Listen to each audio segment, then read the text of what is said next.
Writing on air is now possible thanks to the 3Doodler, the world's first ever 3D printing pen, which lets your doodles and drawings take shape and have 3 dimensions.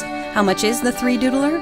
The 3Doodler printing pen is expected to have a retail price of $99. Now let's have a look at some of the main positive and negative aspects. The 3Doodler looks and feels like a glue gun, but it's so easy to use. Just plug it into an outlet, pick a colored plastic stick, depending on what you plan on doodling or drawing, then get right to the creative process. Soon, you'll have all your doodles take shape in hardened plastic.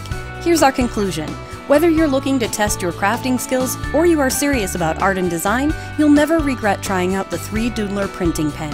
Thanks for checking out our review. To know more about this product, click on the link below this video now.